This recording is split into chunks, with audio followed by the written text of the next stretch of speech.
My husband constantly invites friends over every week and pushes me around even though I'm pregnant. His friends also act as if this is the norm.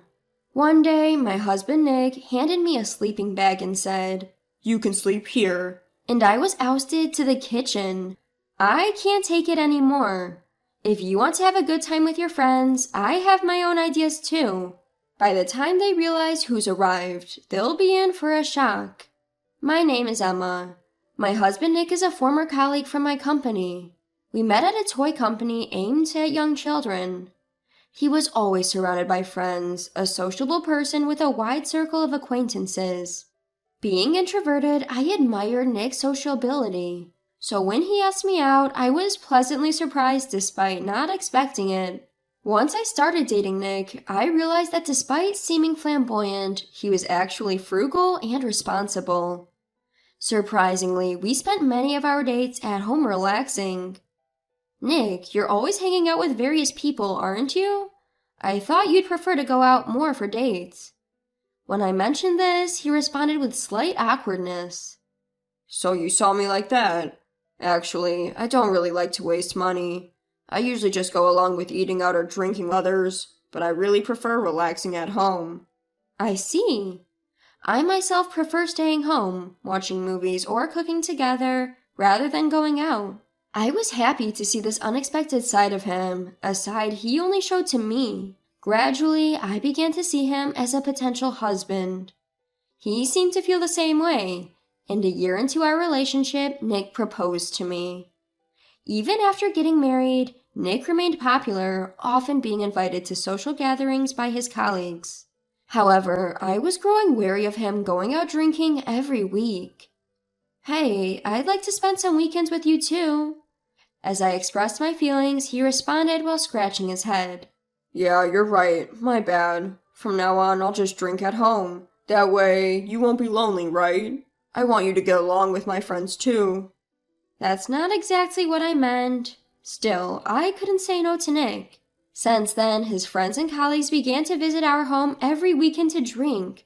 "Hey, Nick's wife, more beer, please." "Emma, we're out of snacks." Among his friends, there was a female contract worker named Sandy who didn't show any signs of helping out. I was run ragged by preparing drinks and snacks, never resting even over the weekend. Nick was completely oblivious to my state.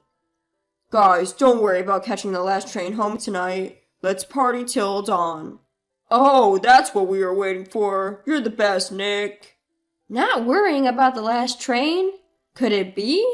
As I thought, they partied late into the night and ended up staying over. And when they woke up late in the morning, they would demand as if it was a given. "Got anything to eat? Something easy on a hangover would be good," he said. So my weekend ended without any rest. But if I complained about the situation, Nick would surely just go out to drink. When I was wondering what to do, I found out I was pregnant. When I announced my pregnancy, Nick was overjoyed. "Really? That's great. So, I'm finally going to be a dad. That's right. I have to report this to everyone right away." Without giving me a chance to stop him, Nick messaged them. "Emma, everyone is happy for us and they want to celebrate. They're coming over this weekend."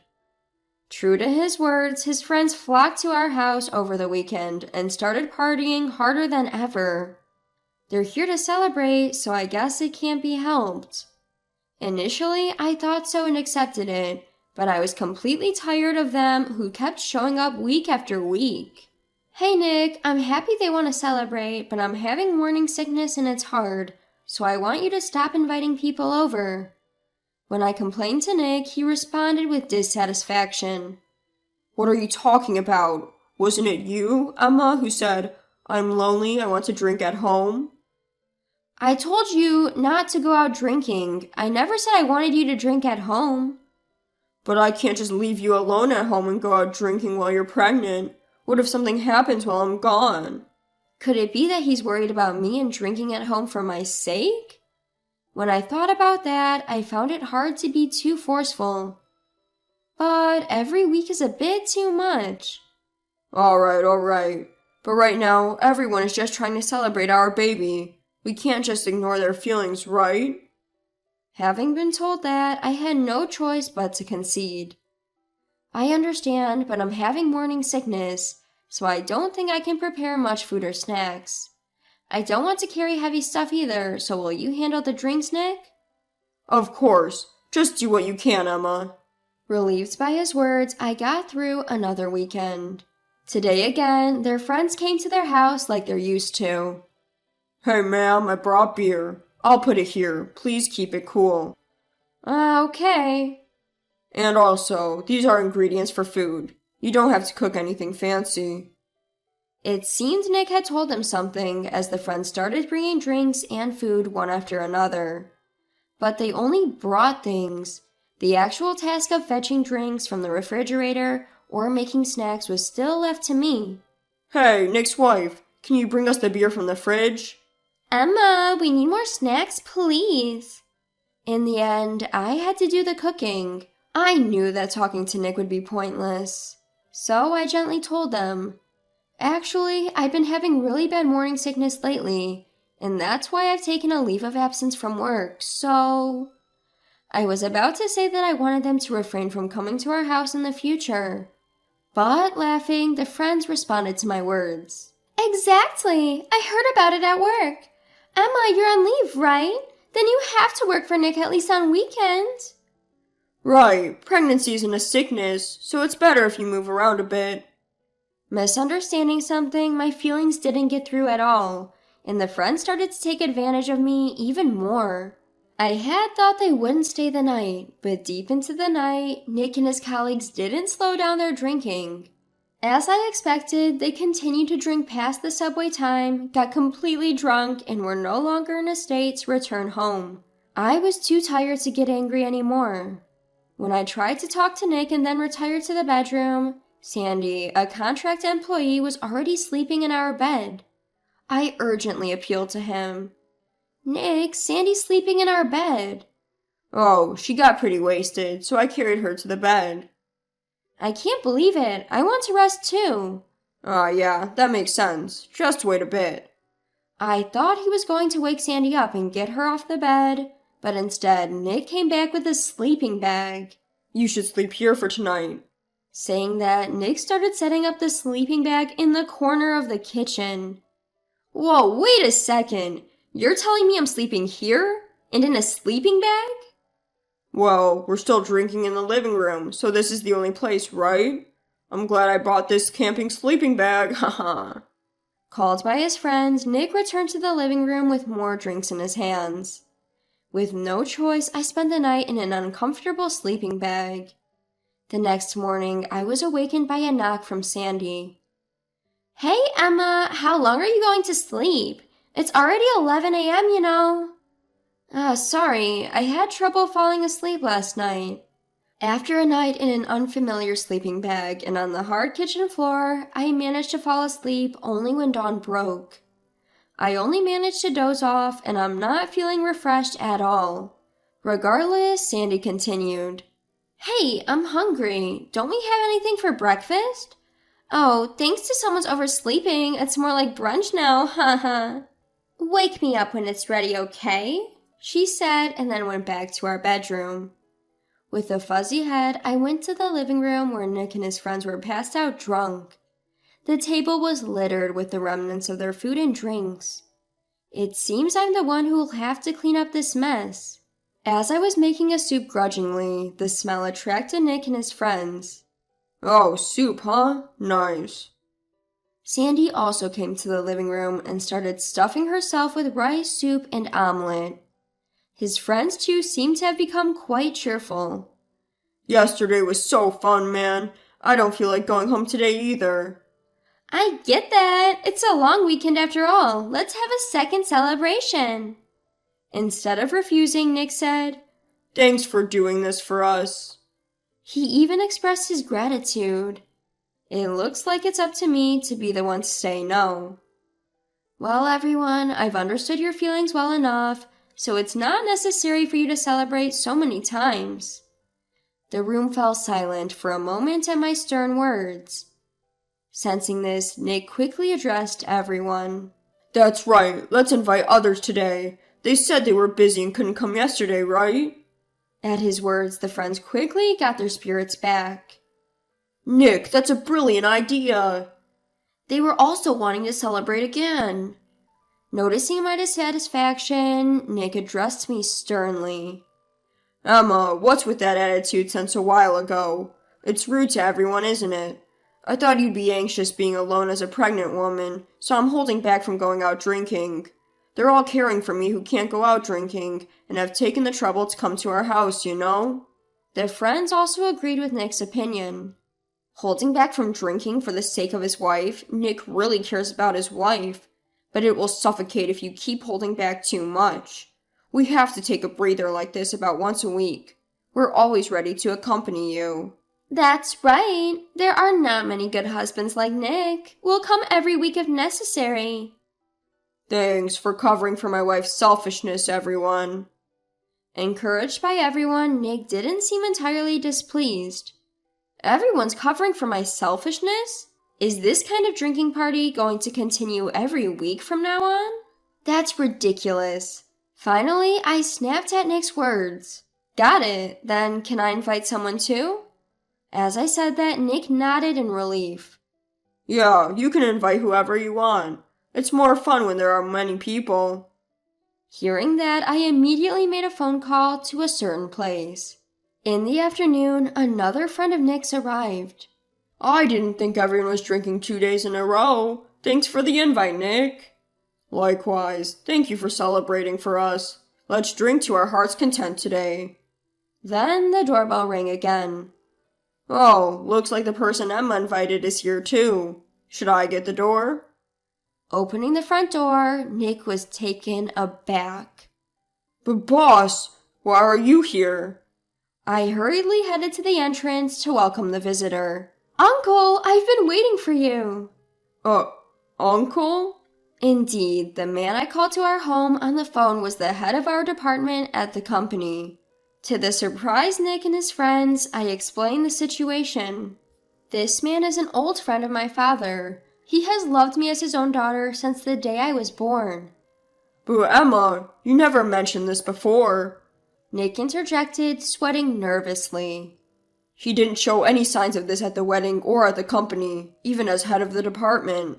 Well, if the other employees heard that the boss was doting on me, they would find it hard to work, wouldn't they? At my words, the boss added, I have also been sternly told by Emma not to be overly familiar in public. I've never been able to outsmart her. As a man without children of my own, Emma is like a precious daughter to me. The boss, suddenly serious, turned to Nick and said this. This precious Emma has come to me for help when she's in trouble. That's why I came here. What seems to be the issue? What? We haven't done anything to trouble Emma, right guys? As Nick said this, everyone else hastily nodded in agreement. Immediately I addressed them. Right, making a pregnant woman like me prepare late-night snacks and breakfast, making me sleep in a sleeping bag. You don't think anything of it, do you, Nick? Upon hearing my words, the boss was furious. Nick, are you treating Emma this way? It's just that everyone said they wanted to celebrate our pregnancy, so I couldn't refuse. Suddenly being blamed, the friends hastily started to explain. No, sir. We only accepted Nick's request because he said he couldn't go out drinking due to his wife. Then the boss put an end to the disgraceful attempt to evade responsibility. Shut up! It's outrageous to have a drinking party overnight in a house with a pregnant woman and let her sleep in the kitchen. Do you think that's appropriate for our company, a toy manufacturer targeting young children? We're very sorry. We'll excuse ourselves now. The friends, startled by the boss's anger, quickly gathered their things and hurried to leave. Seeing their reactions, the boss shouted again. Hey, are you going to make Emma clean up? Clean up the mess you've made for yourselves before you leave. Being glared at by the boss, they started cleaning up the cluttered living room and doing the dishes. When the house was all tidied up, they left as if they were fleeing. Amidst all that, the boss called a halt to Sandy. Sandy, I want you to stay behind for a bit. Me? After her friends left, the boss questioned a visibly uncomfortable Nick and Sandy. Do you know why I asked Sandy to stay? Nick, though flustered, denied it. No. What are you talking about? It's about the rumors between you, Nick, and Sandy. There's been talk within the company that you two have been having an affair. That's a misunderstanding. With Nick desperately denying it, the boss lowered his tone. I had heard about Emma being pregnant and thought the rumors were baseless. I wanted that shouldn't be the case, but you disappointed me. The boss showed an email image sent by someone from the company. It contained images of Nick and Sandy entering a fancy restaurant and coming out of a brand store carrying shopping bags. It turns out Nick was not thrifty, he was just stingy with me. In fact, I had suspicions about his relationship with Sandy and mentioned my concerns to the boss. Upon hearing this, the boss immediately contacted several employees who had witnessed the two and provided photographs as evidence. No, boss, this is, Exactly, there's nothing between Nick and me. Even when confronted with evidence, their pathetic excuses disgusted me. I hesitated at the thought of our baby growing up without a father, but if the father is someone who can casually invite his affair partner into our home, it's better if he isn't around. I told Nick on the spot that I wanted a divorce. I've had enough of your selfish excuses. Nick and I are getting a divorce. You two can do whatever you want. What about our baby in your belly? You who let our child sleep in a sleeping bag on the kitchen floor, worried about our child? What are you saying now? But... There's no but. You who cheated don't get a say. My conditions are asset division and child support. How much is it going to be? Who knows? You've done enough to deserve it, haven't you? Emma, reconsider. Shut up. I'm done being patient. Go have your parties with your friends for the rest of your life, you man-child. After that, the house became mine through property division. I made him agree to pay child support as well. The boss was present for all the discussions, so Nick reluctantly agreed to my terms. After the divorce, Nick left the house and moved in with Sandy. Rumors of them living together quickly spread within the company, and their affair became public knowledge. Because their bad reputation also negatively affected the clients, it seems Sandy was fired and Nick was demoted. As the reason for the contract termination reached the temp agency, Sandy was unable to find a new placement. Nick also suffered a major salary cut due to his demotion. Sandy, now jobless, and Nick, who stretched thin by monthly child support payments, they have no wiggle room in their lives and are now forced to live a very frugal life. They are always fighting about money, and though they both want to break up, they are forced to stick together because neither of them has the funds to live alone. On the other hand, with the support of my family and the boss, I was able to give birth safely. Afterwards, the boss introduced me to a man, leading to a remarriage. As I created a new family, I've never been happier.